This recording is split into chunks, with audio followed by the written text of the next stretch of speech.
dire à Dieu merci chaque jour et chaque heure, chaque seconde qu'il nous donne. Toutes les fois que nous voyons le jour se lever, c'est une grâce. Ce n'est pas un mérite, c'est une grâce. Nous vivons les derniers temps.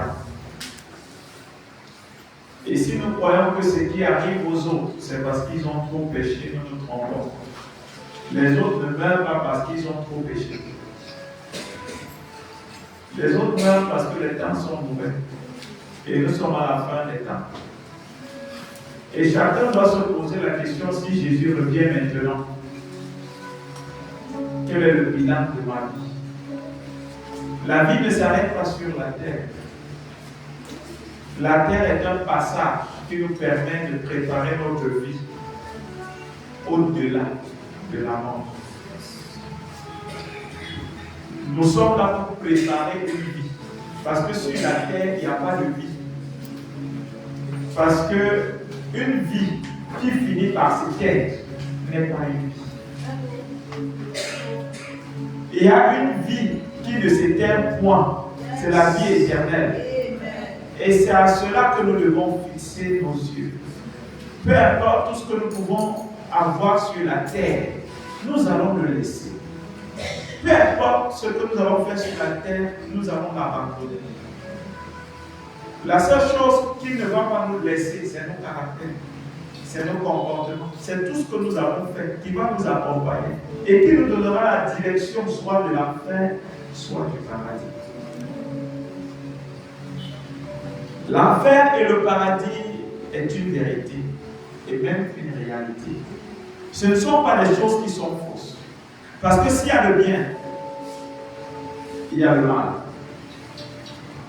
Il y a la joie, il y a les pleurs. Il y a le jour, il y a la nuit. Il y a les bonnes personnes, il y a les mauvaises personnes. Cela signifie qu'il y a aussi l'enfer et il y a aussi le paradis.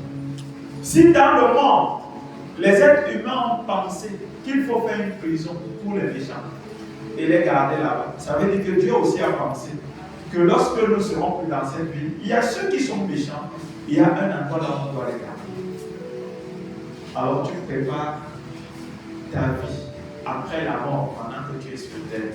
Et que chaque jour pour toi soit une occasion de te rattraper. Des moments comme ceux-ci doivent t'amener certainement à te reposer des questions et à savoir pourquoi ma vie continue à être ainsi. Pourquoi, malgré que je suis dans la présence de Dieu, je suis au même endroit. Et pourtant que je suis né pour dominer, je suis né pour avancer, je suis né pour être une source de bénédiction. Mais pourquoi ma vie semble être toujours une vie de malédiction? Une vie qui n'est pas véritablement nécessaire à l'humanité. De fois même, on trouve que ma vie est ennuyante. Au lieu que ma vie soit une célébration, pourquoi elle continue à être un problème? C'est pourquoi, bien-aimé, il ne s'agit pas de continuer à indexer tel ou tel. Non. Il est temps que chacun revienne sur nous et qu'il se rende compte de ce qui se passe.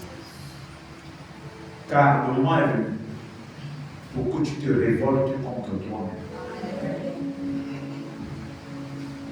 Oui, bien aimé, il y a beaucoup de choses sur lesquelles on va se révolter. Mais le temps est arrivé pour que tu te révoltes contre toi-même, pas contre quelqu'un d'autre. C'est ce qui fera l'objet de mon thème ce soir. Tiré dans le livre de Lamentation 3, versets 27 à 29. Révolte-toi contre toi-même. C'est-à-dire, rébelle-toi contre toi-même. Regarde ta vie. Regarde les choses que tu ne parviens pas à laisser et qui sont les causes de ta destruction. Et révolte-toi contre elles. Parce que c'est toi qui es la porte. Il y a beaucoup de choses qui peuvent venir de l'extérieur. Mais Il ne trouve qu'une porte en toi. C'est ce que toi-même tu fais. C'est pourquoi il est temps que tu te révoltes contre toi-même.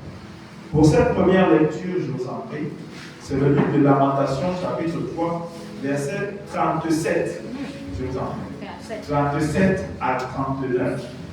37 à 39. Les mots que je vous en prie pour cette première lecture, nous allons honorer la parole de Dieu. Nous lisons.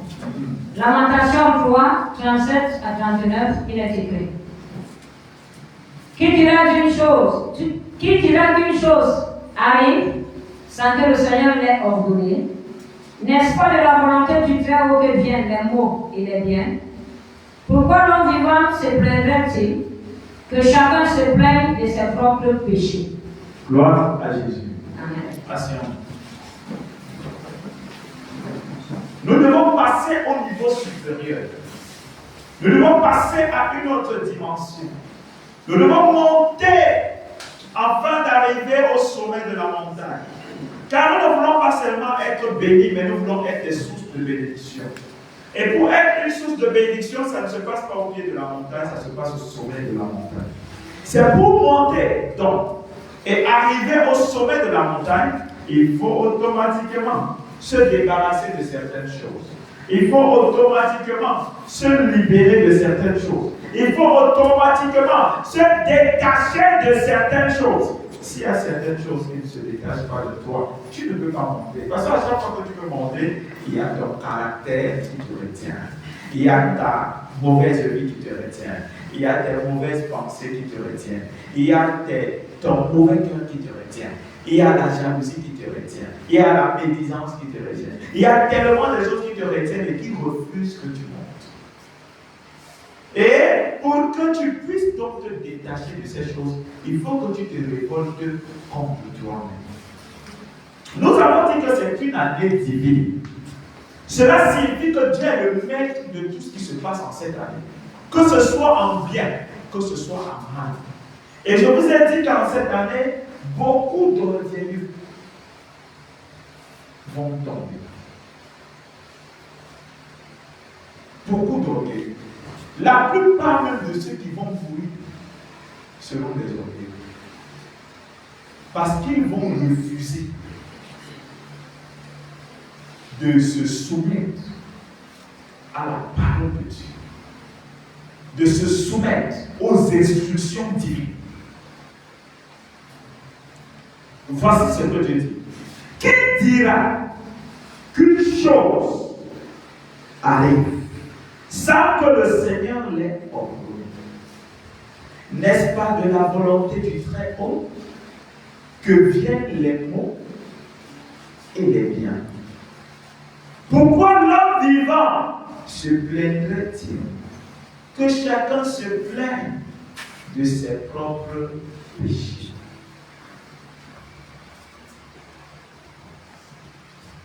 Qui dira qu'une chose arrive? N'est-ce pas de l'Éternel vient les maux et les biens? Pourquoi l'homme vivant se plaindrait-il? Que chacun se plaigne de quoi? De ses propres péchés. Que chacun se plaigne de sa mauvaise manière de vivre. Que chacun se plaigne du fait qu'il ne marche pas comme Dieu veut. Que chacun se plaigne du fait qu'il ne respecte pas les instructions de Dieu.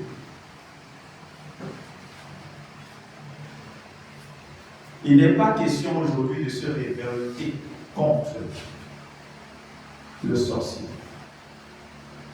Il n'est pas question de se révolter contre le diable.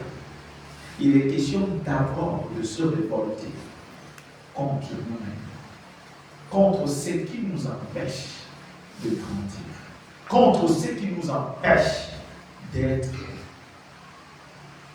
vraiment, comment je vais dire ça, d'être des personnes qui vont réjouir le cœur de Dieu.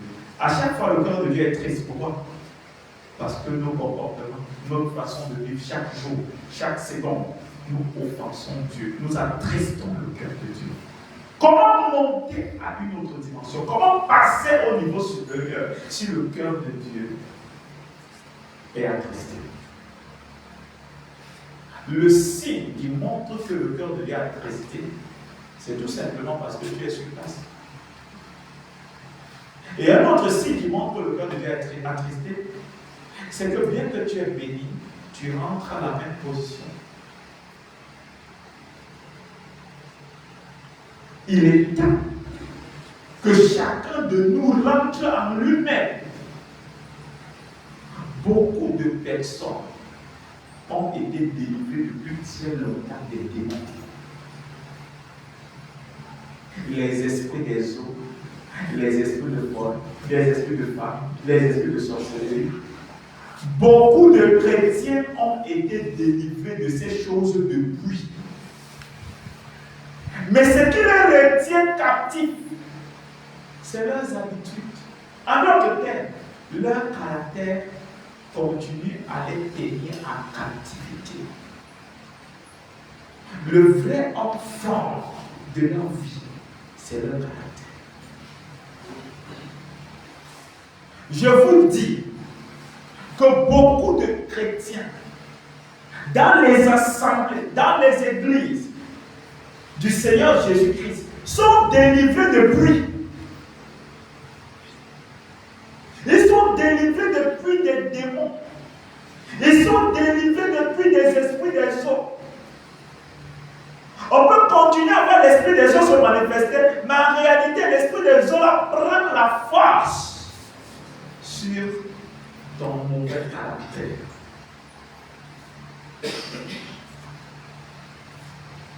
C'est tes habitudes, c'est ta manière de vivre, c'est ton caractère qui continue à te garder captif. Mais sinon, tu es délivré.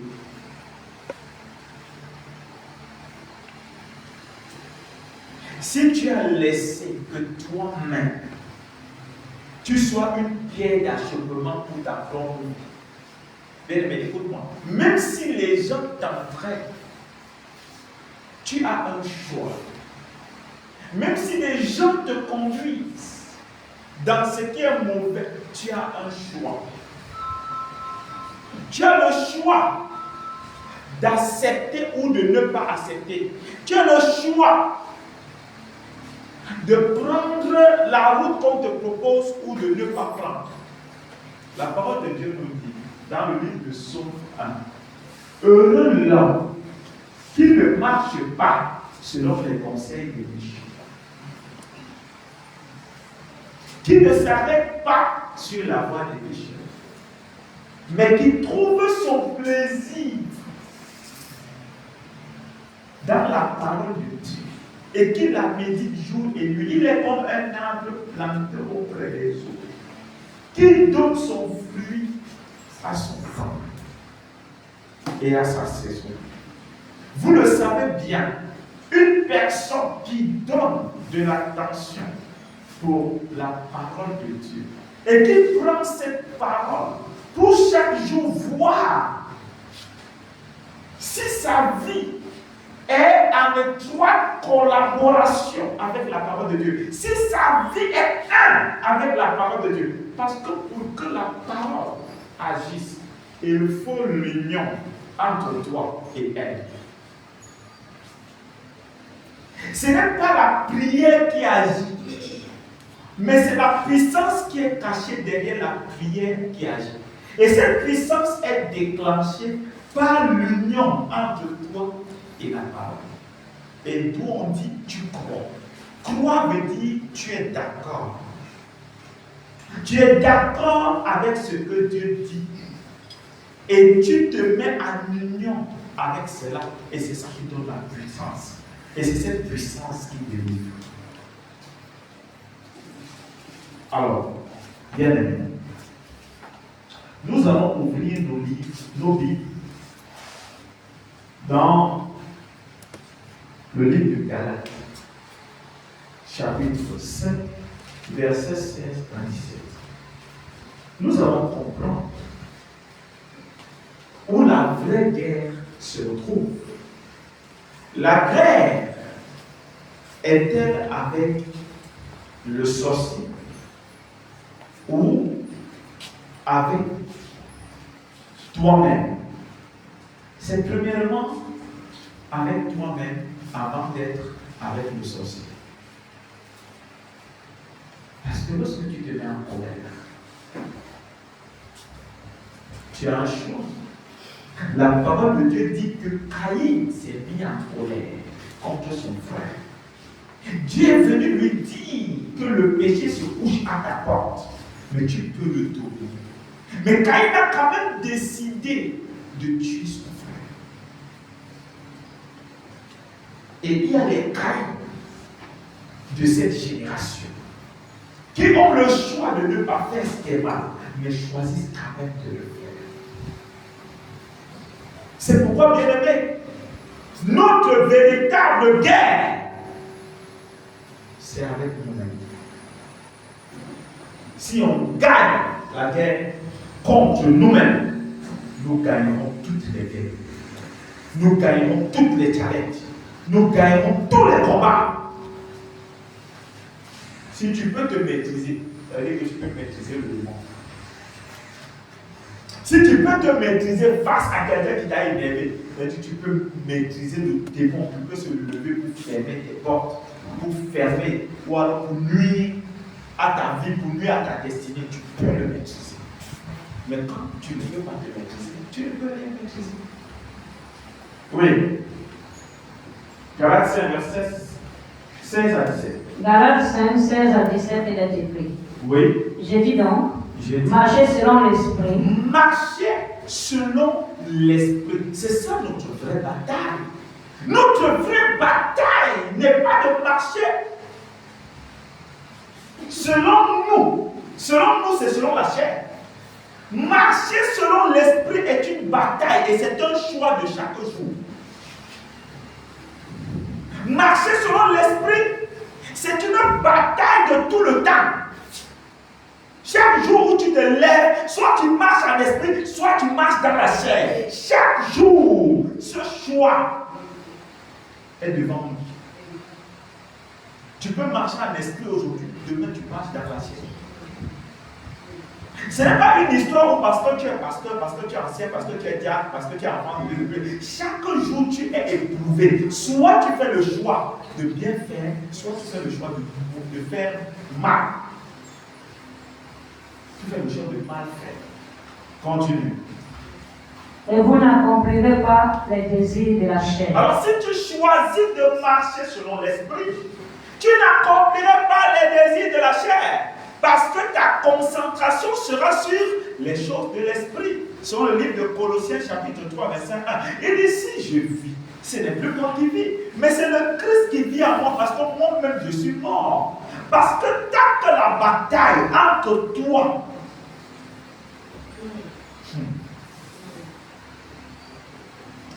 et la chose qui t'empêche de prospérer, un d'entre vous, si un n'est pas mort, sache que tu ne peux pas décoller. Aucune prière ne va te donner la paix. La paix commencera à partir du moment où tu as dominé la cigarette. Tu as dominé l'alcool. Tu as dominé la prostitution. Tu as dominé la fornication. C'est là où la paix commence. Tu ne gagneras jamais à l'extérieur si tu n'as pas gagné à l'intérieur. Deux fois, les batailles de l'extérieur sont gagnées, pendant que les batailles de l'intérieur demeurent. Et ce sont les batailles de l'intérieur qui donnent accès aux batailles de l'extérieur. Mais si les batailles de l'intérieur sont gagnées, automatiquement, les batailles de l'extérieur seront gagnées. Si tu n'es pas encore mort, l'esprit n'agit pas.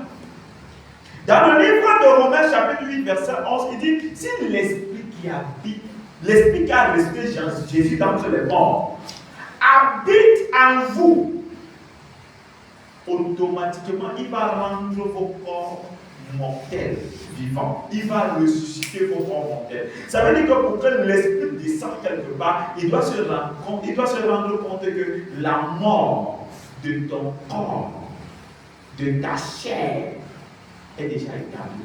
Le Saint-Esprit n'est pas descendu là où Jésus était tant qu'il était vivant. La résurrection n'est pas possible tant que tu vis. Comment te ressusciter alors que tu vis? Et ce qui agit en ces derniers temps, c'est l'esprit de la résurrection. Cet esprit descend là où ta chair est morte.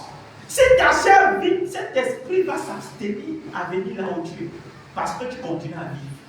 Soit tu meurs dans ta chair et tu vis dans l'esprit. Soit tu vis dans la chair et tu meurs dans l'esprit. Il y a un choix que tu dois faire.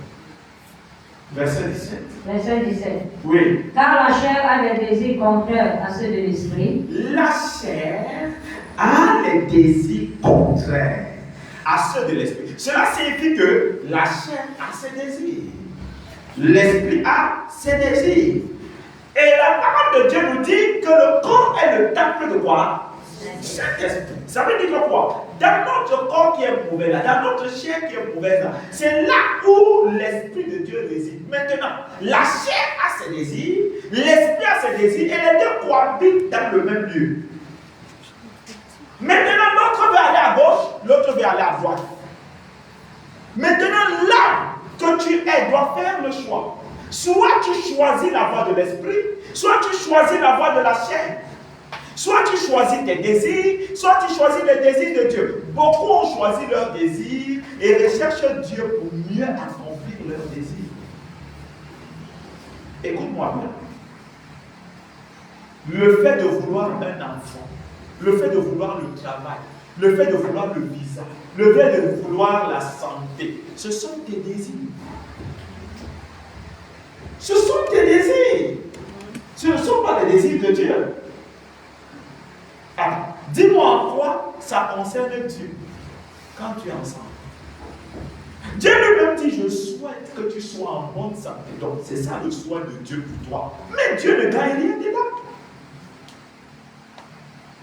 Alors si Dieu veut gagner quelque chose dedans, il va falloir que le fait que tu sois en santé, que cela lui serve à quelque chose. Le fait que tu sois en paix dans ton foyer et que tu sois en bonne santé dans ton foyer et que ton foyer fonctionne bien, tes affaires fonctionnent bien, il va falloir que cela serve quelque part à Dieu. Mais si cela ne sert pas à Dieu, en quoi cela concerne Dieu? Tout ce que tu demandes là, tout ce que tu veux là, l'argent, tout ça, tout ce que tu veux là, en quoi ça concerne Dieu? C'est pour toi. Maintenant, tu dois donc prouver en quoi Dieu est premièrement adoré. En quoi Dieu occupe la première position?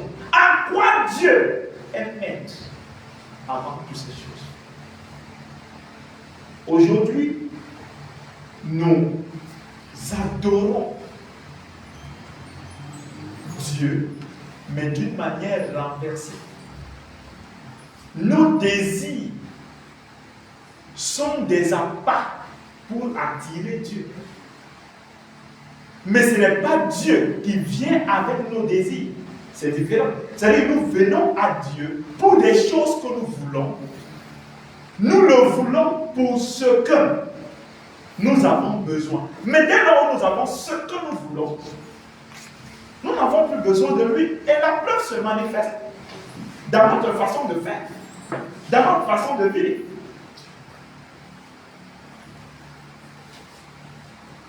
Comment veux-tu passer au niveau supérieur si ta chair est encore maître de toi?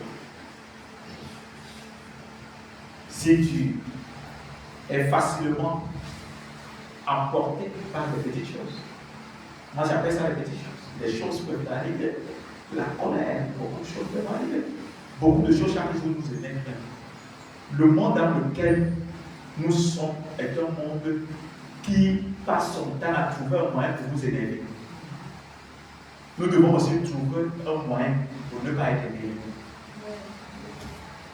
C'est pourquoi la parole de Dieu dit que vous êtes dans le monde, mais vous n'appartenez pas au monde. Vous êtes différents. Lisons, continuons.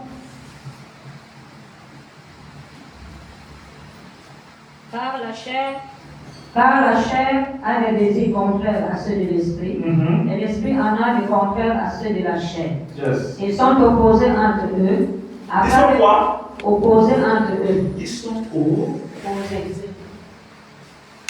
Il y a la chair, il y a l'esprit, il y a ton âme. L'âme, c'est toi. Maintenant, la chair est opposée à l'esprit. Tu ne peux pas faire le choix des deux. Tu ne peux pas être hybride. Tu ne peux pas être charnel et être spirituel. Donc, tu ne peux pas être spirituel charnel. Soit tu es à l'église, tu es charnel. Soit tu es spirituel. Tu ne peux pas être d'un côté moitié. D'un côté moitié. Non, tu n'es pas moitié-moitié. Non. Tu n'es pas 70% spirituel et 30% chair. Soit tu es la chair, tu es dans la chair, soit tu es dans l'esprit. Il n'y a pas de demi-mesure. C'est opposé. On a dit opposé.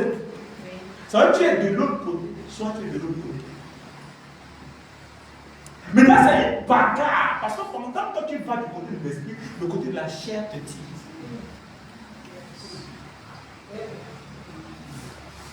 Vous savez, deux fois, quand tu es même dans la chair, il faut la grâce de Dieu pour que l'esprit te tire. Mais quand tu es dans l'esprit, chaque jour, ta chair te réclame. Et tu as une dette avec moi. Mais il faut dire que Jésus a payé. Quelqu'un me vote? Amen. C'est pourquoi il y a une bagarre, il y a un combat avec toi-même. Et ce combat se retrouve à tous les niveaux. Oui. Afin que vous ne fassiez point ce que vous voudriez. Vous comprenez ça bien? Afin que vous le fassiez. Tellement les désirs de la chair sont opposés aux désirs de l'esprit. Dieu se rassure que chacun de nous ne peut pas faire ce qu'il veut. S'il veut accomplir les désirs de l'esprit, tu vas faire ce que tu veux. Bien aimé, écoute-moi, tu ne peux pas faire ce que tu veux. Tu ne peux pas servir Dieu comme tu veux, comme tu veux.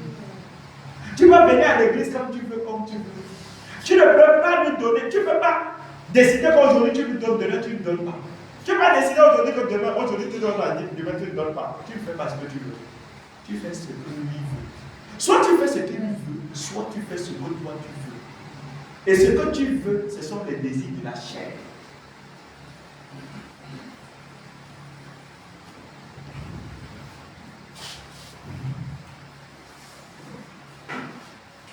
Matthieu chapitre 1 Corinthiens 9, verset 25 à 37. On va lire ça.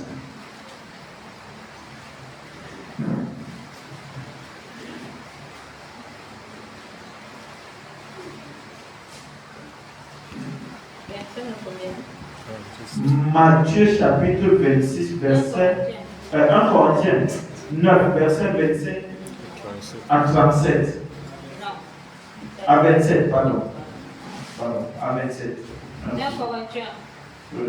1 Corinthiens 9. Oui, verset 25 à 27, il est écrit. Oui. Tous ceux qui combattent s'imposent tous ceux qui combattent s'imposent tout esprit. Tenir un trophée pour gagner.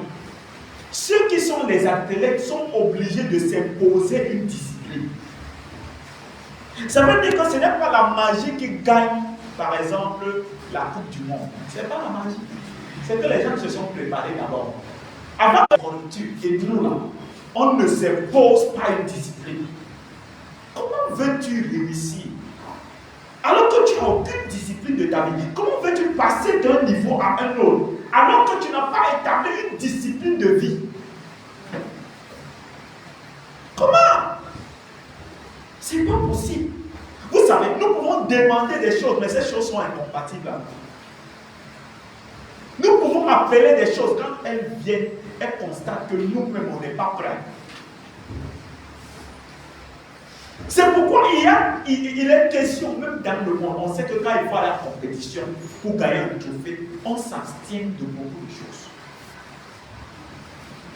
Mais nous, là, on va avoir les grandes choses sans s'abstenir. Sans dominer et dominer la chair. Le désir de la chair. Tu vas dire que je ne comprends pas, je n'arrive pas à arrêter, c'est parce que tu as fait le choix de ne pas arrêter. Ne donne pas raison à quoi que ce soit. Accuse-toi d'abord toi-même. dis que c'est toi. Avant de chercher quelqu'un. Oui. Mais nous, faisons-le pour une couronne incorruptible. Oui. Moi donc, je cours, non pas comme à l'aventure, je frappe, non pas comme battant l'air, mais je traite durement mon corps. Je traite durement mon corps. Et je le tiens assujetti. Si quelqu'un ne traite pas durement son corps, si quelqu'un n'assujettit pas sa chair, il ne peut aller nulle part dans la foi. Sa foi ou encore sa chrétienté sera toujours dans la confusion. Aujourd'hui, il est bien, demain.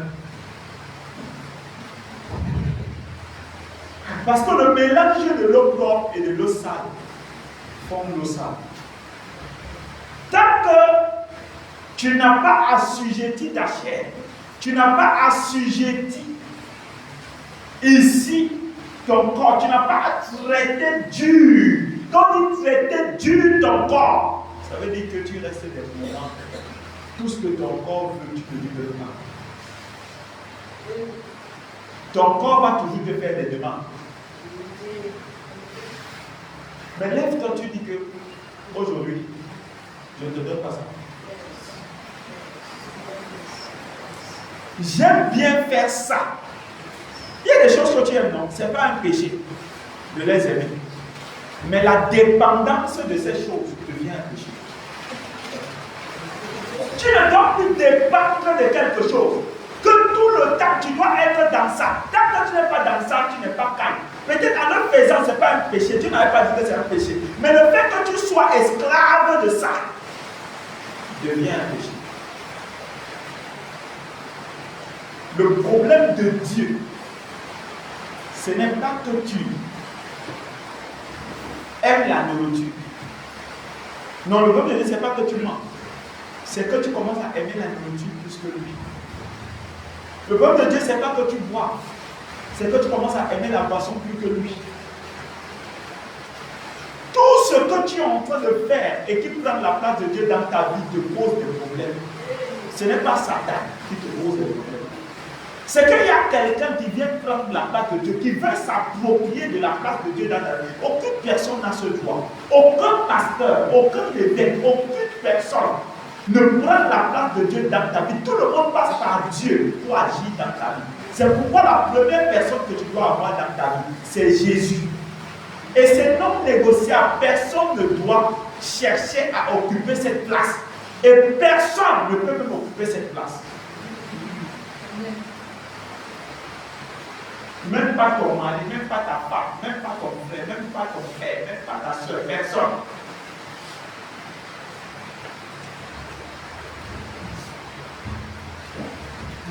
Dieu est l'absolu dans ta vie. Dieu est l'absolu dans ta vie. Dieu est l'absolu dans ta vie. De peur d'être moi-même rejeté après avoir prêché aux autres. Ça veut dire que je peux être enfant de Dieu, je peux prêcher l'évangile, je peux parler de Jésus, je peux faire même des miracles, je peux faire beaucoup de choses, mais au dernier jour, Dieu me dit, je ne t'avais jamais connu. Et la Bible dit, il dit que ce n'est pas ceux qui diront Seigneur, Seigneur qui entreront dans le royaume des cieux. Beaucoup viendront dire, n'avons-nous pas chassé les démons à ton nom? N'avons pas fait des miracles à ton nom? Dit, je ne vous avais jamais connu. Si la parole de Dieu dit que je ne vous avais jamais connu, ça veut dire que pendant que tu faisais même ça, il ne te connaissait pas. Oui. Tu peux faire le miracle, Dieu ne te connaît pas. Le don n'est pas Dieu. On peut avoir le don sans avoir Dieu. Mais on ne peut pas avoir Dieu sans avoir le don. C'est pourquoi le problème, ce n'est pas le miracle. Le problème, ce n'est pas le don. Le problème, c'est d'avoir Dieu dans ta vie. C'est pourquoi il dit, ma grâce te suffit. La grâce de Dieu, c'est lui-même dans ta vie. S'il est là, le reste, il s'en occupe. Écoutez-moi, David dit, je n'ai jamais vu quelqu'un qui a servi Dieu et a été malheureux. Je suis né, j'ai grandi, j'ai vieilli, je n'ai pas vu quelqu'un qui s'est attaché à Dieu et il est sorti de là, main vide. Si tu t'attaches à Dieu et que les hommes voient que tu t'es attaché à Dieu, tu es sorti de main vide, ça veut dire que tu étais un jongleur. Tu prenais un peu là-bas, tu ajoutais ici, tu empruntais une dizaine là-bas, mais personne ne voyait. Nous, on voyait que ce que tu nous présentes est bon. Mais pourtant, dans le noir, seul toi, tu savais ce que tu faisais.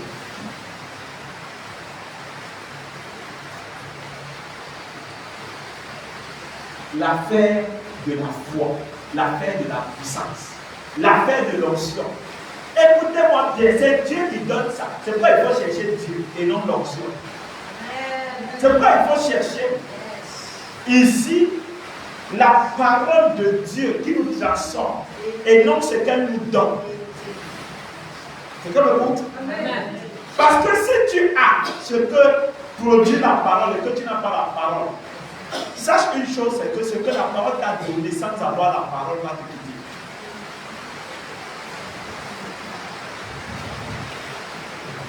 Moi, je ne veux pas seulement avoir des choses, mais il va avoir le contrôle de ces choses. Et celui qui peut avoir le contrôle de ces choses, c'est celui qui m'a donné ces choses. Donc, il faut que je sois avec lui. Le véritable challenge, c'est d'être avec Dieu. Et pour être avec Dieu, il faut assassiner la chair. Il faut ici traiter Dieu la chair. Il faut écraser la chair. Donne-moi un amen encore. Ils ont le livre de Matthieu, chapitre 26, verset 40 à 41.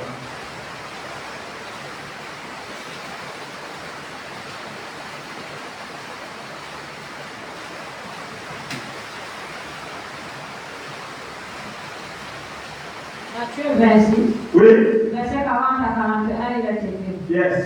Et il vint vers les disciples, Il va vers les disciples. il trouva endormi, Il les trouve endormis. et il dit à Pierre, Et il dit à Pierre, vous n'avez donc pu veiller 1 heure avec moi. vous n'avez pas pu veiller 1 heure avec moi. Veillez et priez, Veillez et priez. afin que vous ne tombiez pas dans la tentation. Afin que vous ne tombez pas dans la tentation.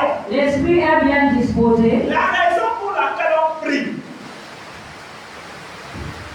ce n'est pas pour être béni. On prie d'abord pour qu'on ne tombe pas en tentation. On prie afin que Dieu nous préserve de la tentation. Parce que quand on est dans la pureté, on est dans la sainteté, on est dans une vie de sanctification, les choses de la sanctification nous suivent. Oui, bien-aimés, les choses que produisent l'Esprit Saint nous suivent. Lorsque nous sommes dans l'impureté ou dans l'impudicité, les choses de l'impureté nous suivent aussi. L'impudicité n'est pas seulement aller avec un homme en mariage. L'impudicité, c'est se servir de ta bouche là où on ne t'a rien demandé. C'est de dire des choses que tu ne maîtrises pas. C'est de parler de quelqu'un alors que ce que tu dis est faux. La Bible déclare que par nos paroles nous serons justifiés et par nos paroles nous serons condamnés. À chaque fois que tu veux ouvrir ta bouche, et rassure-toi ce que tu es en train de dire, tu es sûr de ça. Si tu n'es pas sûr de ça, ferme ta bouche parce que tu es en train de condamner ta vie. Ce n'est pas quelqu'un d'autre qui condamne ta vie, c'est toi-même qui condamne. Et demain, tu vas accuser tous les sorciers. Alors que le tout premier sorcier, c'est toi. Donne-moi un amen, on avance. Amen. Je sais que tu n'aimes pas l'évangile là, mais c'est ça qui doit t'aider. Parce qu'en fait, nous vous donnons beaucoup de choses qui n'entreront jamais en vous, tant que votre chair vit. Et vous êtes le premier sponsor de votre chair. À chaque fois qu'on vient chasser les démons, à chaque fois qu'on vient attaquer la chair, et les esprits qui sont dans ta chair, lorsqu'elles partent, lorsque ces esprits partent, toi-même tu vas leur dire que c'est le pasteur qui vous a chassé. Moi, je ne les ai pas chassés. Parce que vous-même, quand vous regardez votre vie et vous regardez ce que Dieu attend de vous, vous-même vous constatez que c'est l'opposé. On ne fait pas semblant de servir Dieu. Vous faites semblant, vous allez plus vous faire du mal que du bien. Soit vous êtes vrai, soit vous êtes faux. Soit vous êtes spirituel, soit vous êtes charnel. Le livre de Jean, chapitre 3, verset 3 dit: ce qui est né de la chair est chair. Ce qui est né de l'esprit, tu dois dire de quoi tu es né. Oui. L'esprit est bien disposé, L'esprit est disposé. mais la chair est faible. C'est là où les gens donc sont allés s'approcher. Mais toi, tu dis donc que la chair est faible. Mais pourquoi tu vas te retrouver du côté de la chair? Parce que c'est toi là. Tu dis la chair est faible. L'esprit est bien disposé, c'est pourquoi il tombe. Pourquoi tu vas résider là où il y a la chair, alors que tu sais qu'elle est faible? Va au côté fort. Le côté fort, c'est l'esprit. La chair est faible. Et c'est pourquoi tu dois prier. Quelqu'un qui ne prie pas, je vous dis, quelqu'un qui ne prie pas, il sera toujours dans le Dieu. C'est quand vous êtes dans la prière, la présence de Dieu vous amène à craindre Dieu. Deux choses vous amènent à craindre Dieu: la prière et la méditation. Aussi longtemps que vous êtes face à ce que Dieu dit, il y a une puissance qui se dégage dans ce que Dieu a dit et qui influence votre manière de vous conduire. Mais si vous n'avez rien qui vous stoppe, même si vous venez à l'église, vous allez faire les mêmes choses, vous ne serez pas différent de celui qui vit dans le monde. Donc la prière et la méditation. Et si tu pries sans méditer, c'est un gros problème. Parce que tu vas me dire exactement qu'est-ce que tu pries là-bas dedans. Parce que la prière, c'est de rappeler à Dieu ce qu'il a écrit. La prière, ce n'est pas de dire à Dieu ce que tu veux. Ce que tu veux fait partie de la prière, mais n'est pas la prière.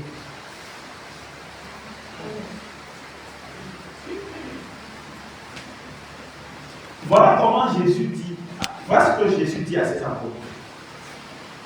À chaque fois que vous allez vouloir prier, dites ceci: notre Père qui est aux cieux, que ton nom soit sanctifié, que ton règne vienne, que ta volonté soit faite sur la terre comme au ciel.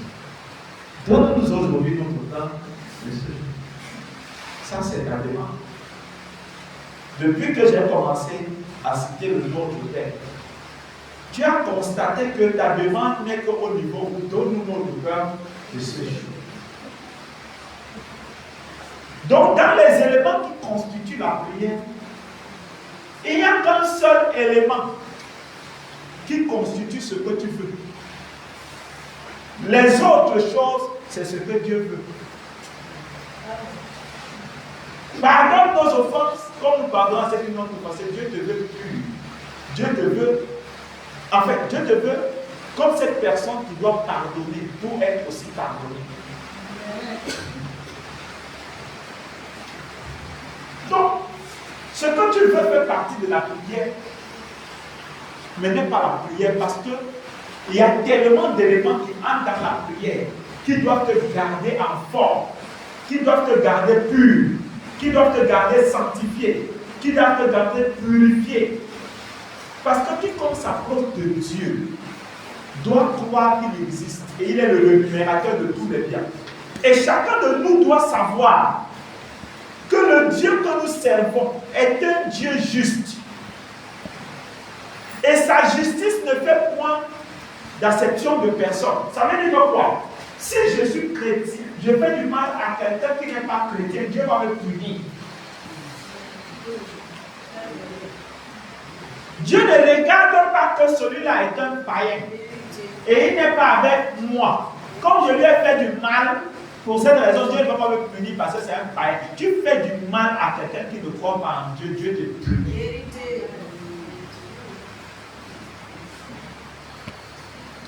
Tu dois faire du bien à tout le monde.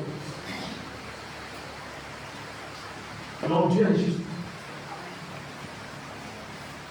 Et la puissance de Dieu se manifeste et agit dans la justice. Ça veut dire que quand tu veux parler d'une chose, tu ne parles pas de cette chose d'une manière partiale. Tu te tiens au point zéro, c'est-à-dire tu es impartial, tu es du côté de personne. Tu ne prends pas le côté de quelqu'un parce que c'est ta personne. Parce que tu aimes cette personne. Non. C'est même une raison de plus. Si tu l'aimes, de lui dire la vérité. Si ça ne va pas, ça se gagne. Après, vous allez vous réconcilier. Aussi vrai que l'amour était là. Si la vérité a gâté, l'amour va réconcilier. C'est le fait de prendre le côté que nous avons beaucoup plus de considération qui fait à un moment donné que notre vie spirituelle meurt à petit feu. C'est pas parce que c'est mon enfant que je vais perdre son côté. C'est même une raison de plus de lui dire la vérité.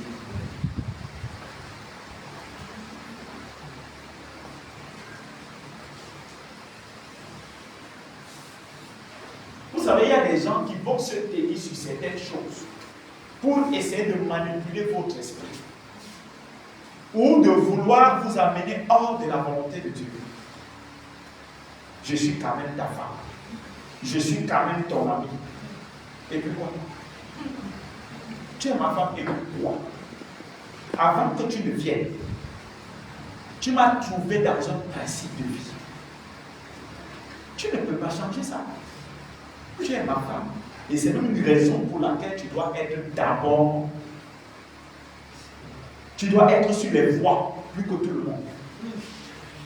Mais si tu veux te servir de ça, parce que tu es mon fils, parce que tu es ma fille, parce que tu es mon frère, parce que tu es ma soeur, parce que tu es ma mère, parce que tu es mon père, non, tu as gagné.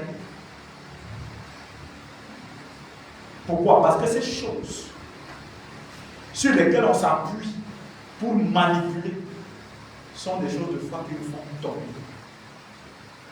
Le sentiment de père, de fille, de fils, de mari, de femme ne doit pas agir en nous lorsqu'il faut pratiquer la justice.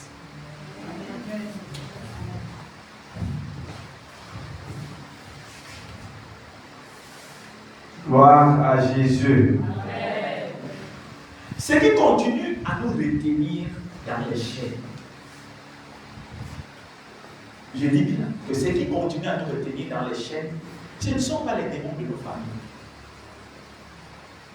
Les démons de nos familles font partie. Les démons du quartier, du village, ce n'est pas ça qui continue à nous retenir dans nos chaînes. Ce qui continue à nous retenir dans nos chaînes, c'est que tout le monde est coupable sauf nous.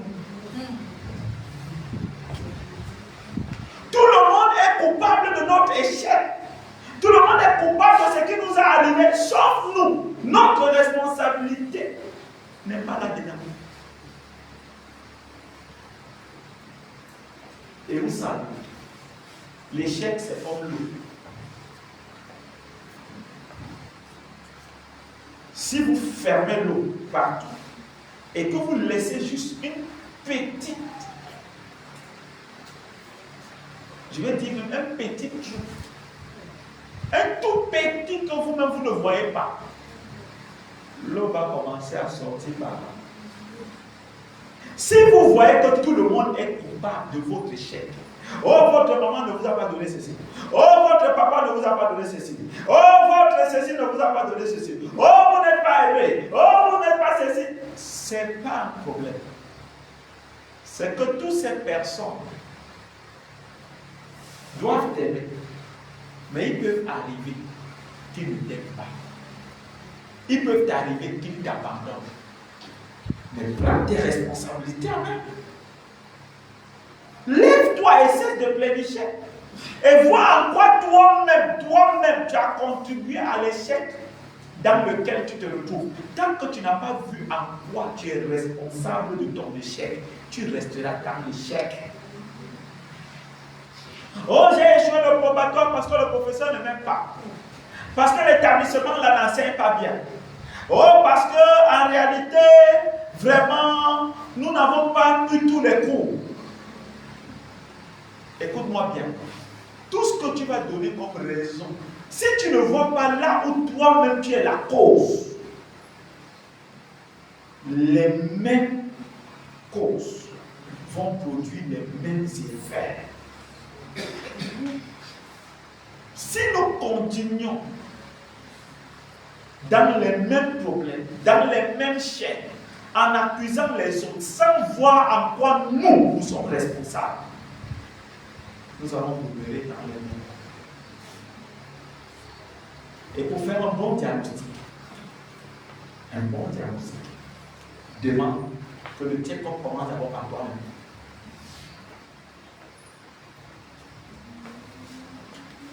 C'est pourquoi j'ai dit qu'il faut que tu te fasses pour toi-même d'abord. Parce que tout le monde est coupable sauf toi. Et la Bible dit ça, hein? Ésaïe 59, verset 4, ils ont un peu ça. Tout le monde est coupable sauf toi. Tu t'es déjà blanchi. Plus que le blanchissement. Lisons ça. Ésaïe 59, verset 4, il est Oui. écrit.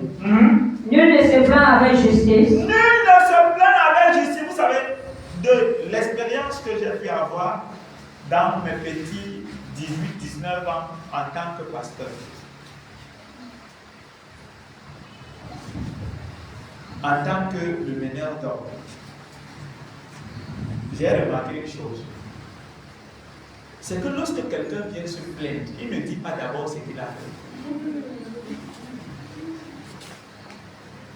Donc quand j'avais médité cette parole, qui dit nul ne se plaint avec justice, j'ai compris.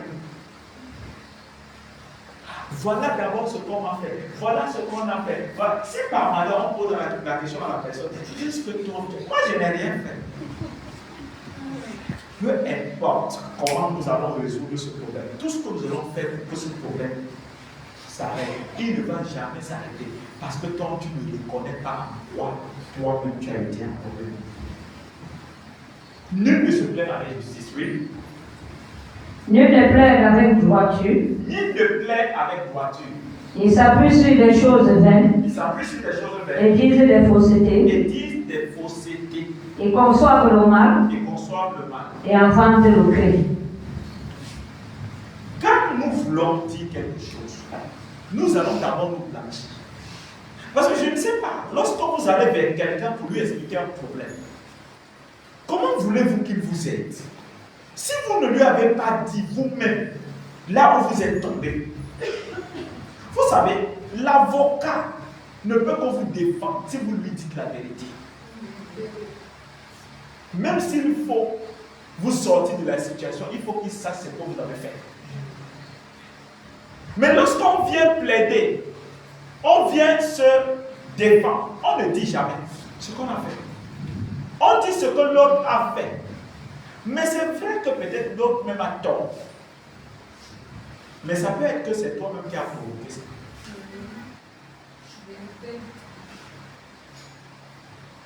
Oh, l'homme m'a giflé. Qu'est-ce qui s'est passé? Tu n'es pas sûr que tu viens donner une parole. Je ne dis pas que la gifle là est légalisée. Je n'ai pas légalisé ça. Je dis il a mal fait. Mais tu n'es pas sûr que ta mauvaise bouche là l'a conduit à des gifles. Parce qu'il y a des femmes qui ont la place de la bouche, la mitrailleuse. Oui. Il faut toujours regarder là. Oh, la femme là se comporte mal. Je ne comprends pas. Elle est insoumise. Qu'est-ce que toi tu fais pour qu'elle soit soumise?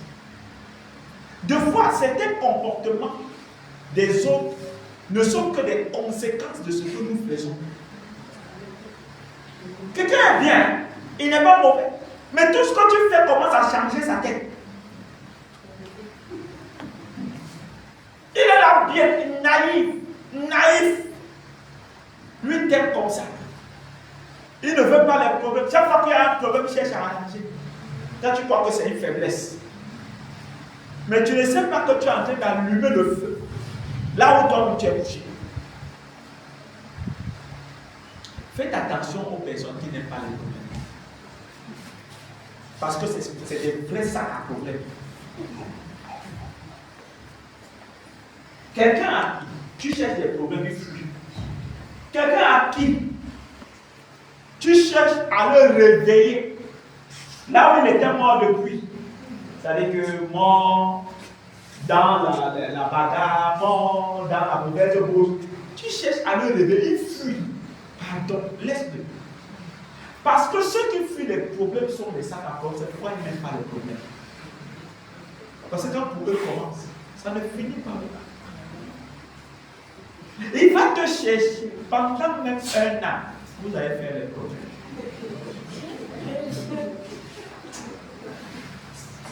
C'est-à-dire que tout le monde va dire laisse. Chacun va croire que c'est fini. Mais chaque jour, vous allez vous rencontrer. Les problèmes vont commencer.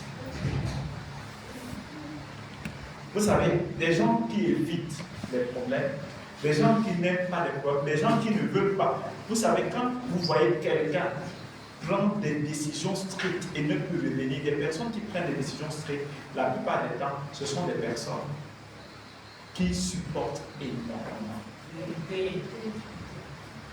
Qui ont les difficultés à un moment donné de prendre des décisions. Pourquoi? Parce que lorsqu'ils prennent des décisions, lorsque ces personnes prennent des décisions, ils ne reviennent plus. Et vous savez pourquoi est-ce qu'elles ne reviennent plus?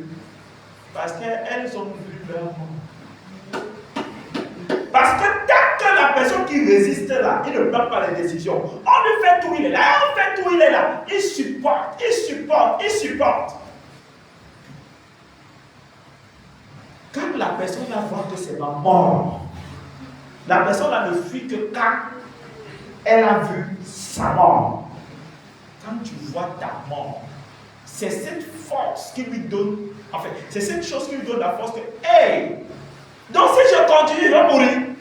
Non, il n'est pas pour toujours. C'est pourquoi tu peux tout faire. La personne ne veut plus revenir. Pourquoi? Parce que la personne a vu sa mort. Et la personne ne peut plus changer ta vie. C'est pourquoi, quand on veut dire les choses, lorsqu'on arrive devant quelqu'un pour expliquer un problème, il faut dire aussi ce qu'on a fait. Dites que moi-même j'ai fait ceci. Voilà ce que. En fait, donne la bonne version. Donne toute la version. Donne ta version et donne sa version. Ce que tu as fait et ce que lui aussi a fait. C'est à partir de ça qu'on peut résoudre le problème.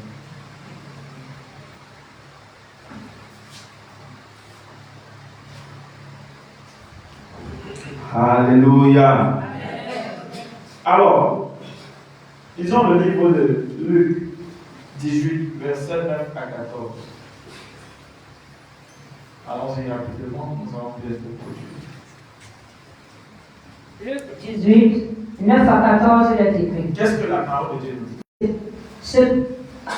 En vue de certaines personnes se persuadant qu'elles étaient justes, Oui. et ne faisant aucun cas des autres. Oui. 2 hommes montèrent au temple pour prier. 2 hommes montèrent au temple pour prier. L'un était pharisien L'un était pharisien et l'autre publicain. et l'autre publicain. Le pharisien dévoue 2 fois la semaine. Je jeûne 2 fois la semaine. Je donne la dîme de tous mes revenus. Je donne la dîme de tous mes revenus. Le publicain, se tenant à distance, Se tenant à distance. n'osait même pas lever les yeux au ciel. Oui. Mais il se frappait la poitrine en disant: Oui. Ô Dieu, sois apaisé envers moi, Oui. qui suis un pécheur. Yes. Je vous le dis, celui-ci descendit dans sa maison justifié plutôt que l'autre. Car quiconque se lève sera abaissé, et celui qui s'abaisse sera élevé. La révolte contre toi-même t'amène à t'abaisser. T'amène à te réduire. Parce que tu combats contre toi-même. Voilà 2 personnes qui vont au temple pour prier. Le pharisien, tout ce qu'il a énuméré, il le faisait. C'est vrai. Il donnait sa dîme. Il n'était pas exactement comme l'autre, mais il n'était pas obligé de dire qu'il n'est pas comme l'autre. Est-ce que quelqu'un me compte? Le problème de Dieu dans sa prière, ce n'est pas les choses qu'il accomplissait, mais c'était son orgueil. Et qu'il ne voyait pas qu'il avait quelque chose à se reprocher. C'est ça le problème de Dieu, c'est que tu te reproches de rien. Dans tout ce que tu vis, dans tout ce que tu traverses, tu te dis que tu es la victime. Oui, ça peut être à 80%. Et les autres 20%.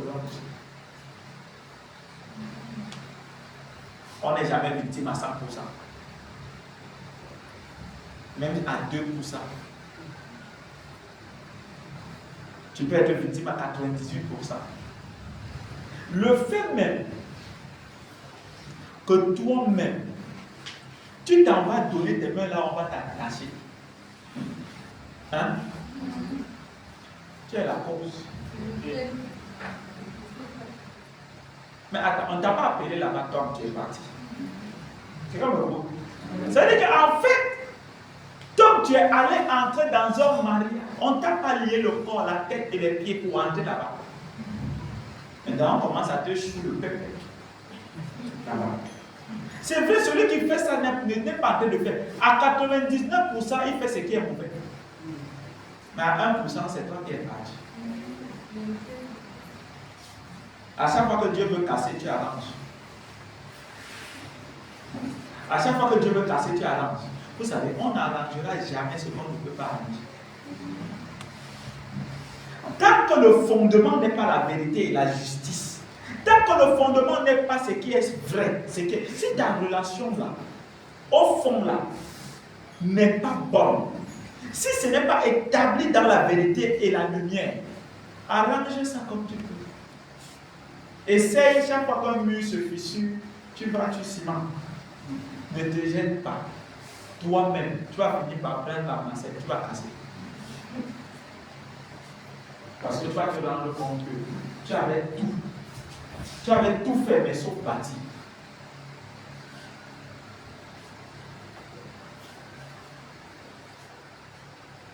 Le problème de cet homme, c'est qu'il ne se reprochait de rien. Et il trouvait que l'autre était pécheur. Il se vantait. Bien aimé, peu importe ce que tu fais pour Dieu, ne te vante jamais. Ne montre pas que tu es plus que les autres. Ne montre pas que si tu es saint, même si tu es pur, même si tu es quelqu'un, tu ne forniques pas, tu ne fais pas la vie. Vous savez, les choses de Dieu sont bizarres. Tu peux comme ça être saint pur. L'autre est impur. Je n'encourage pas ça. L'autre est ce qu'il est. Mais chaque jour, il se bat et il reconnaît ce qu'il est. Dieu vient de bénir, te laisse. Mais ce qui s'est passé avec le publicain et le pharisien, ce n'est pas à cause de notre justice qu'on devient juste, mais c'est par la grâce de notre Seigneur Jésus-Christ. Donc, bien aimé, il est temps de se révolter contre soi-même. Lève-toi et révolte-toi.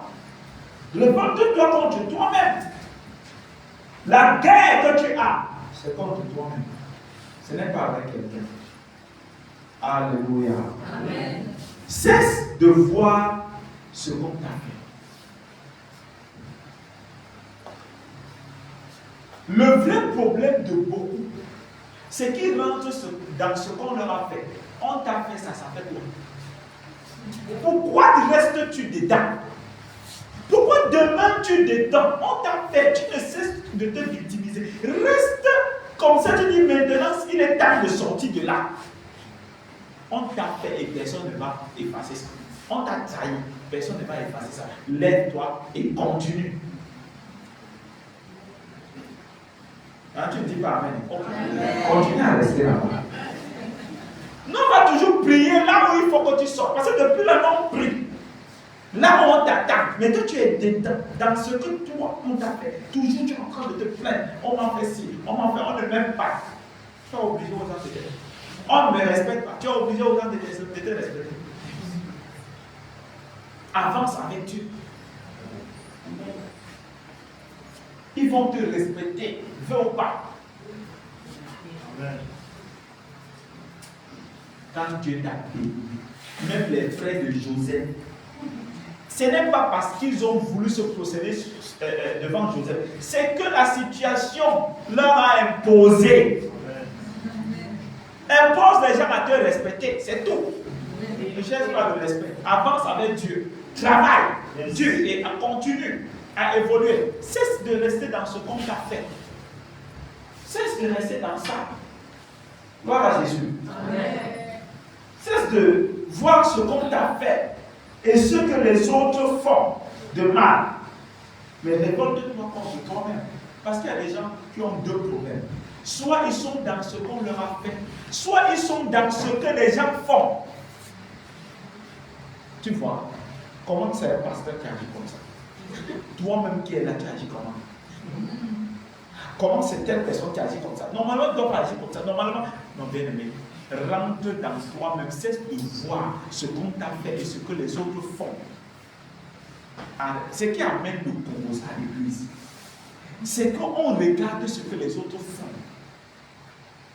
Alors qu'on est là pour soi, afin d'être utile pour les autres. On est là pour être meilleur, afin d'être un témoignage pour que les autres soient aussi bénis. Tu as vu l'eau, tu as vu la scène, tu as vu ceci, tu as vu cela. Il y a des gens,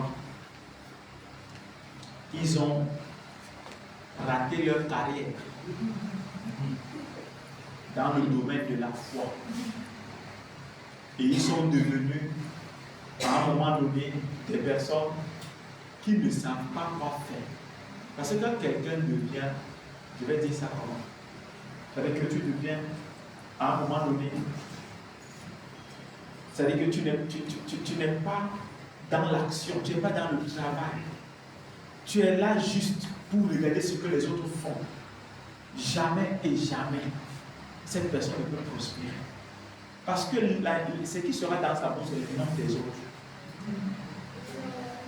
Voici ce que la sœur a fait, voici ce que telle a fait, voici ce que telle a fait, voici ce que telle a fait, voici ce que telle a fait. Tu seras toujours dans ça. Il y a des gens qui sont punis jusqu'aujourd'hui, bien qu'ils soient partis de l'église. Parle toujours des gens de cette église. Ils sont plus à l'église. Ils sont partis depuis. Mais sont restés les gardiens de ce qui se passe ici. Donc leur corps est parti. Leur âme est encore ici. Et nous les attendons. Quand leur corps va finir de se promener, Amen, ils vont retrouver leur âme. Tant que tu parles de l'église, là où tu es sorti, ton âme est encore là-bas. Ça veut dire qu'il y a des problèmes que toi tu n'avais pas résolus. Et c'est de ça que tu parles. Oui. C'est pourquoi il y a des gens, tu parles toujours de ci, tu parles toujours de ça, tu es toujours dans tout ce que les gens font.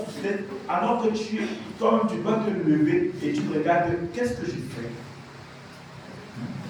Si tu révoltes pas contre toi, c'est ce qui te garde au même endroit. Parce que tu regardes ce qu'on t'a fait et tu regardes ce que les autres font. Sans regarder ce que toi-même tu fais. Lisons le livre de Matthieu 7, verset 1 à 5. Après, nous allons clôturer avec Galates. Matthieu 7. Oui. Verset 1 à 5, il est écrit. Oui. Ne jugez point, afin que vous ne soyez point jugés. Ne jugez point, afin que vous ne soyez pas jugés. Jésus lui-même n'a pas jugé. La femme qui a commis l'adultère, on l'a amenée devant Jésus et on a demandé à Jésus d'ordonner, selon la loi de Moïse, de la lapider. Et qu'est-ce que Jésus dit?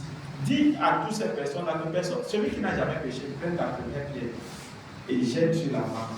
Tout le monde est parti. Et ce que Jésus dit de très important dans cette parole, c'est que moi non. Alors en fait, il pose la question à la femme.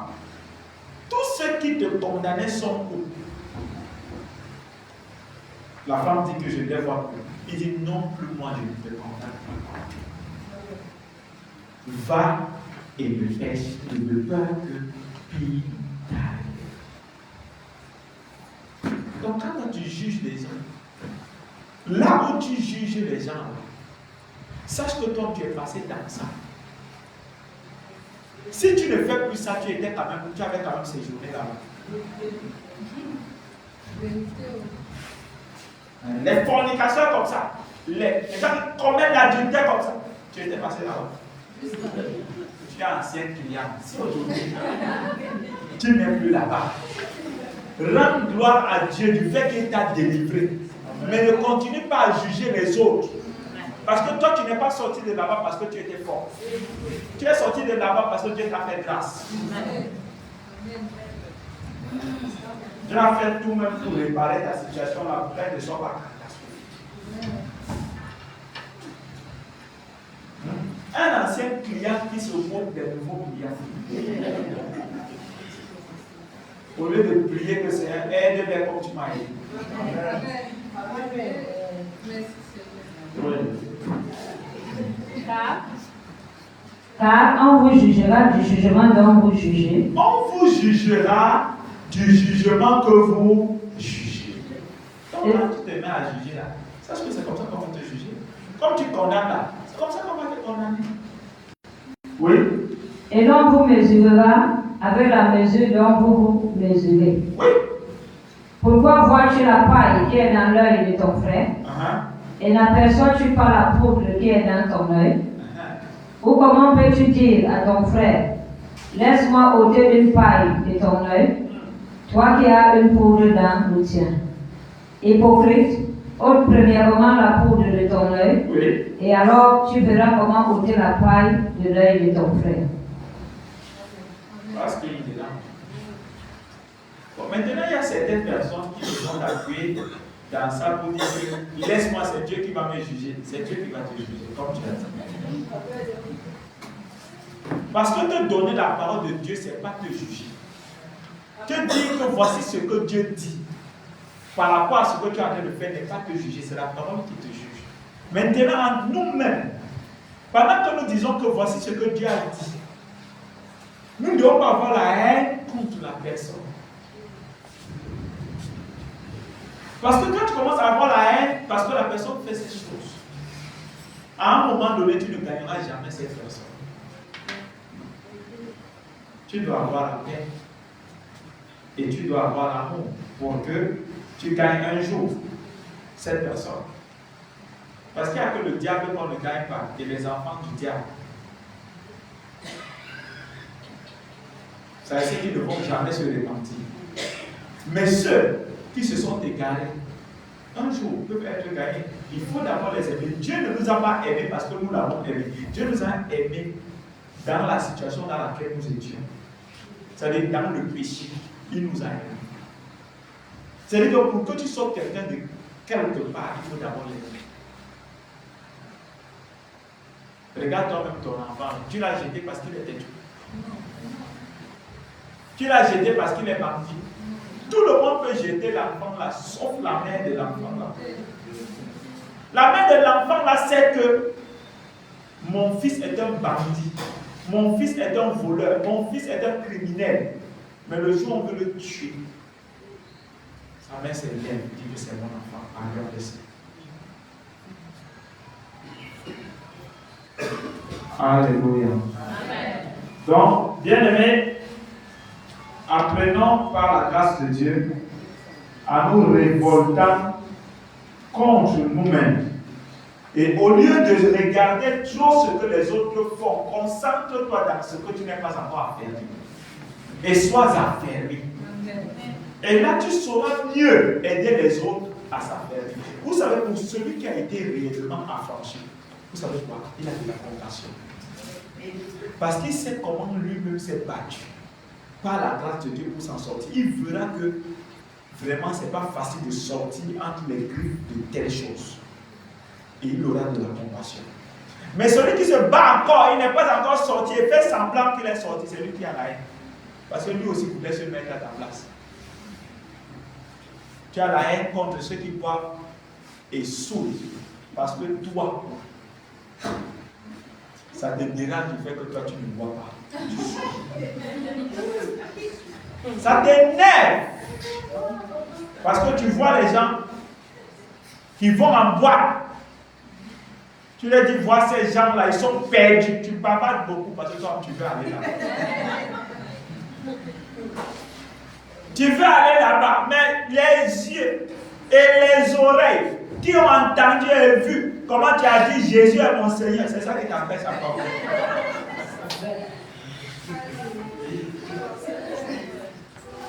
Parce que pour celui qui est vraiment affranchi,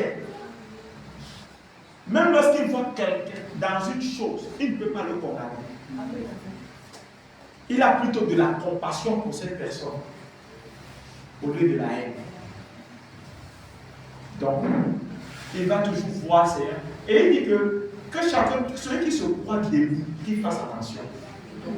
Parce que quand tu crois que tu es debout, là, tu peux tomber à tout moment.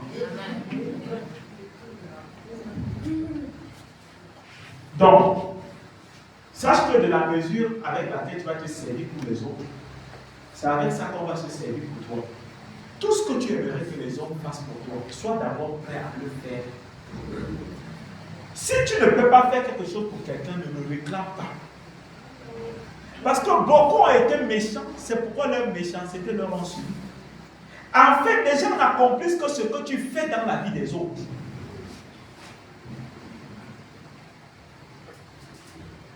Et si tu n'as pas fait quelque chose de mauvais et qu'on t'a fait ce qui est mauvais, ce qu'on t'a fait de mauvais, là va te pousser vers ce qui est bon.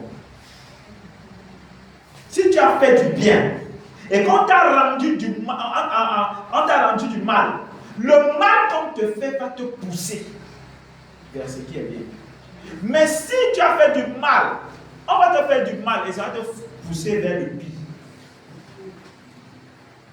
C'est pourquoi faire ce qui est bien. Et combat contre toi-même. Lève-toi et combat tes habitudes. Lève-toi et combat tes caractères.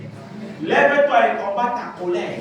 Lève-toi et combat les choses qui t'excitent et qui te mettent dans des états qui ne favorisent pas que Dieu te bénisse.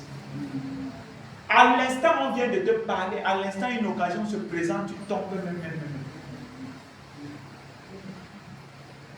C'est pourquoi il faut savoir que si l'autre est malade, peut-être du paludisme, toi tu peux te moquer de lui qu'il a le paludisme, mais toi tu ne sais pas que tu peux avoir une autre maladie. Si on continue à venir ici à l'église, toute personne qui va à l'église, c'est parce qu'il est malade. La maladie ne peut ne pas être physique, mais la maladie peut être dans le caractère, pire même que la maladie physique. Que Dieu te sauve de ce que tu t'es battu depuis très longtemps à te libérer et donc tu restes et tu continues à demeurer captif. Comment pouvons-nous aider quelqu'un que lui-même ne reconnaît pas qu'il est en prison? Comment sauver quelqu'un qui dit qu'il n'est pas en danger? Il faut que tu reconnaisses qu'il y a un souci. Pour qu'on t'aide. Pourquoi Jésus dit qu'il n'est pas venu pour ceux qui sont en santé? Donc si toi tu es déjà en santé, tu es sain, ta place n'est pas ici. Si toi tu es déjà trop... Il n'y a pas au ciel. C'est là-bas qu'il y a les saints. Mais tant que nous on est ici, on se bat chaque jour pour changer. Si tu ne vois plus quelque chose qu'il faut changer pour toi, c'est que toi tu es mort. Parce qu'il y a toujours quelque chose à changer. Et ton changement peut provoquer le changement des autres. Continuons avec Galates 6, verset 4 à 9.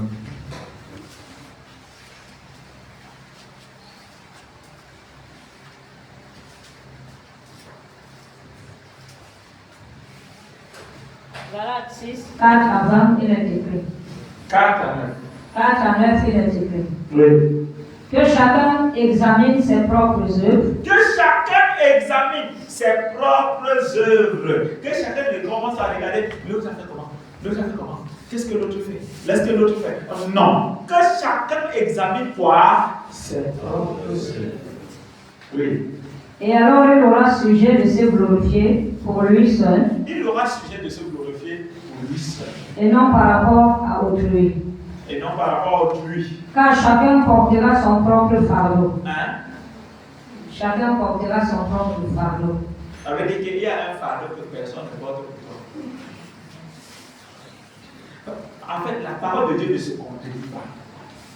Il y a un endroit là où il dit portez-vous les fardeaux les uns les autres. Mais il y a un fardeau que tu portes seul. Et personne ne t'aide pour ça. Et le fardeau que tu portes seul, c'est la responsabilité que tu prends pour agir. C'est-à-dire que ce que tu te lèves pour faire de bon ou de mauvais, c'est le fardeau que tu portes seul. Si tu as choisi d'agir négativement, ce qui vient là, tu portes ça seul. Si tu as choisi d'agir dans la bonne voie, ce qui vient là aussi, tu portes seul. Avant de commencer à distribuer. Amen. Gloire à Jésus. Oui. Verset 6. Verset 6. Que celui à qui l'on enseigne la parole Oui. fasse part de tous ses biens à celui qui l'enseigne. Dis ça encore fort. Que celui à qui on enseigne la parole fasse part de tous ses biens à celui qui l'enseigne. Dis ça encore fort. Que celui à qui on enseigne la parole fasse part de tous ses biens à celui qui l'enseigne. Vous avez compris ça? On dit seulement de passage là-bas. Ce n'est pas le message. Bon, ok, ce n'est pas moi qui ai dit cela. C'est la parole. Celui à qui on enseigne quoi? La parole. Fasse quoi? Parle de tous ses biens à celui qui l'enseigne. C'est ça, fasse pas. Il faut même qu'on nous aide à l'anglais. Parce que si on nous donne cette parole en anglais, on va bien comprendre ce que ça signifie. Ça veut dire que quoi? Je m'explique. Il faut chercher. J'explique. Fasse part de tous ces biens. Partage ses biens avec celui qui l'a. En fait, nous on devait dire partage. C'est pas ça en anglais. C'est ça, frère. Ah, donc comment m'en sortir? En anglais, on dit let him that is taught in the word communicate. Ça veut dire donner carrément. Fasse la communication, le partage. Ah, merci. Ça dit de temps en temps, je lis aussi là-bas. Bon. Donc, partage. Parce que des fois, le français est tellement léger qu'il ne nous aide pas à comprendre. Quand on lit ça mal, on ne comprend pas. On dit, ça veut dire que quoi? Comme je t'enseigne comme ça, quand tu as, tu viens partager avec moi. Amen. Quelqu'un me regarde comme ça et dit, merde. Le fait de ne pas le faire, c'est le problème, c'est quoi? C'est que ta chair. Pour arriver à ce niveau, il faut être spirituel. Amen. Oui! En dehors de ta dîme, en dehors de ton offrande, en dehors de ce que tu donnes à l'église, il y a quelque chose que tu dois donner à ton pasteur. Oui! Tu dois. Le problème, c'est quoi? C'est que nos premiers parents sont d'abord des parents spirituels. Ce n'est pas ton père et ta mère qui rendront compte devant Dieu. Ce sont les parents spirituels. C'est ici sur la terre qu'on demande qui est ton père, qui est ta mère. Tu amènes ton père et ta mère. Là-bas au ciel, on va demander au père spirituel et à la mère spirituelle, qu'as-tu fait? On donne le passage là-bas. Comme on a trouvé ça là en route, on ne pouvait pas sauter ça. C'est pourquoi on a parlé un peu. Mais un jour, quand Dieu va vouloir, on reviendra. Continue, on est d'abord au niveau. Et ça ne s'est pas retrouvé là en vain. Parce que notre chair nous empêche de faire certaines choses qui vont nous bénir. On va se poser la question, pourquoi je vais le faire? Maintenant, le fait que tu ne le fais pas, est-ce que ça empêche à l'homme de Dieu d'être béni? Non.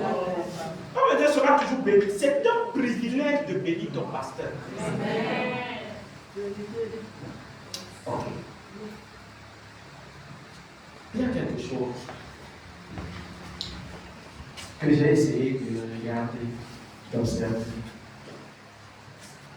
Quand un ministre va en mission en France, en Angleterre, aux États-Unis et partout dans le monde, prend une suite avec une piscine, va dans les bons restaurants pendant qu'il est en mission. Il fait ça avec l'argent de l'État. Et l'État, c'est qui? S'il faut que le pasteur voyage et va en mission, va avec l'argent de l'État. Il faut parler ça avec l'argent de l'Église. L'argent des brebis. Vous savez, c'est ce qu'on a peur de dire à haute voix. Ce qu'on dit tout bas, on dit ça à haute voix. Tous ces hommes de Dieu là, ils ne partent pas en mission avec leur propre argent. S'ils ont même, ils doivent garder ça. C'est avec ton argent. Parce que quoi? Personne ne fera une mission ou encore fera les services militaires à ses propres frères. Il y a donc les vérités que ta chair ne peut pas accepter.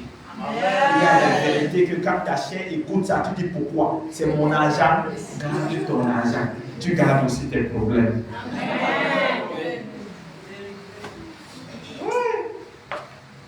Moi, je pose souvent la question à ceux qui sont dans le monde. Lorsqu'ils disent, oh, c'est l'argent de l'église, c'est l'argent des brebis, et les mêmes viennent souvent demander l'aide. C'est ceux dans le monde. Je reçois souvent des gens qui viennent me demander de l'aide. Et les mêmes encore calomnient derrière que c'est l'argent des brebis. Mais sauf que s'il y a à condamner, non seulement celui qui a pris, et celui aussi qui reçoit. Donc, toi qui dis que c'est un problème du fait que c'est l'argent de l'église que j'utilise, nous tous là. Hein? Si c'est l'enfer, on part ensemble. Si c'est le péché, on a tous péché. Parce que c'est l'argent de l'église que j'ai fait donner. Oui. Oui. Ah, bien aimé, écoute-moi bien. Non, je prêche l'évangile. Je vis de l'évangile. Dans ma voiture, je ne dois pas aller l'acheter avec mes propres frères. C'est l'église. Donc quand on garde à l'évêque je vais dire ça, un Land Cruiser, là c'est bon. C'est l'évêque, c'est le prêtre. Quand c'est le pasteur, c'est qu'il a troublé la tête, il a mangé. Tu étais à l'église catholique, tu le faisais, sans problème. C'est ici que tu es devenu sage. Mais ta sagesse là, c'est la folie.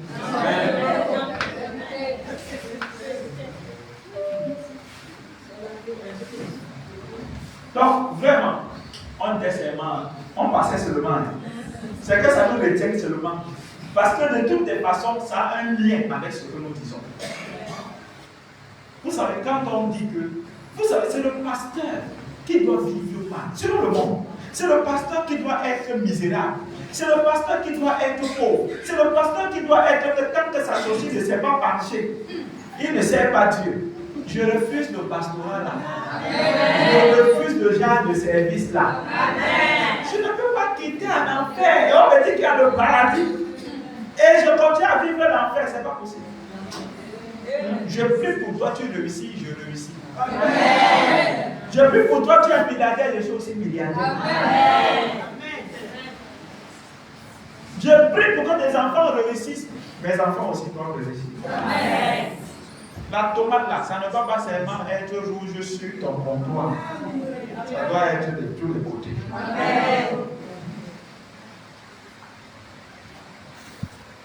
Des fois même, il y a des gens même qui s'énervent parce qu'il y a une brebis. C'est pourquoi certains qui ont l'expérience, quand ils veulent bénir, ils font ça caché. Parce que de fois même, quelqu'un d'autre s'énerve de ce que quelqu'un d'autre a fait. Elle dit, merde, sister, mais c'est vrai, ce que tu fais là est bien. Mais quand même, il y a quand même des gens ici qui souffrent. Tout l'argent là, est-ce qu'il en a encore besoin? Demandez à la mère pourquoi elle reçoit toujours des fleuves et des rivières. elle ne se fatigue point. La nature nous enseigne. On donnera toujours à celui qui a. Et celui qui dit qu'il n'a pas, même le peu qui dit qu'il n'a pas, on va en donner. Si tu as compris les choses spirituellement, tu ne vas plus les traiter charnellement. Amen. On a enlevé un jet privé, on a donné à un homme de Dieu. On a enlevé tout un, je peux dire, toute une entreprise. On a dit, bon, ça c'est pour lui. On commence à dire pourquoi on peut gérer ça. Il a travaillé quoi? S'il a travaillé quoi? Pourquoi est-ce que ton problème là, tu n'es pas resté avec? Pourquoi toi tu viens ici avec? Celui qui est ton pasteur, quand tu as un problème, tu dois aller vers lui. Si c'est le père qui est ton père, tu dois aller vers lui. Chacun doit reconnaître son berger et aller vers lui. Personne ne fera le travail de l'autre. On peut de temps en temps dépanner, parce qu'on est le corps de Christ. Mais on ne peut pas porter le fardeau d'une bergerie à laquelle nous ne sommes pas établis pasteurs. Moi, je vais t'aider comment? Quand toi, tu as commencé à dire, je vous savez, moi, je suis perdu. Quand toi, tu vas dire que et moi, je suis perdu. Donc, il faut aller vers quelqu'un qui va t'aider. En fait, je vais dire ça pourquoi? Je vais dire ça pourquoi? Parce que beaucoup de chrétiens n'ont pas compris une chose. L'appartenance. Tu dois appartenir à une bergerie et à un berger. C'est pourquoi David disait, l'Éternel est mon berger. Tu dois connaître qui est ton berger. Et c'est avec lui que tu dois partager ce que tu reçois. Si tu ne partages pas avec lui, tu partageras avec qui? Avec lui que tu dois partager. J'ai dit quelque chose qui énerve. Continuons quand même. Verset 7. Oui. Ne vous y trompez pas. Ne vous y trompez pas. On ne se moque pas de Dieu. On ne se moque pas de Dieu. Ce qu'un homme aura semé, Un homme aura servi. il le moissonnera aussi. Il va aussi le moissonner. Celui qui sème pour la chair, Celui qui sème pour la chair. moissonnera de la chair la corruption. Et celui qui sème pour l'esprit, moissonnera de l'esprit la vie éternelle. Ne nous lassons pas de faire le bien, Ouais. car nous moissonnerons au temps convenable si nous ne nous relâchons pas. Voilà. Donc, bien aimé, pour faire le bien, il faut vaincre soi-même. Pour faire les choses spirituelles, il faut vaincre soi-même. Pour vaincre soi-même, il faut traiter Dieu la chair. Et si vous avez traité Dieu la chair et que vous avez été au-dessus de la chair, rassurez-vous, peu importe, vous allez toujours avoir la victoire. Et vous allez toujours être supérieur aux forces des ténèbres. Parce que les forces des ténèbres sont hors de vous. Et vous ne pouvez pas les gagner si vous n'avez pas gagné en vous. Gagnez d'abord en vous et vous gagnerez ailleurs. Commencez d'abord en vous et ailleurs, vous allez continuer. Que Dieu vous bénisse.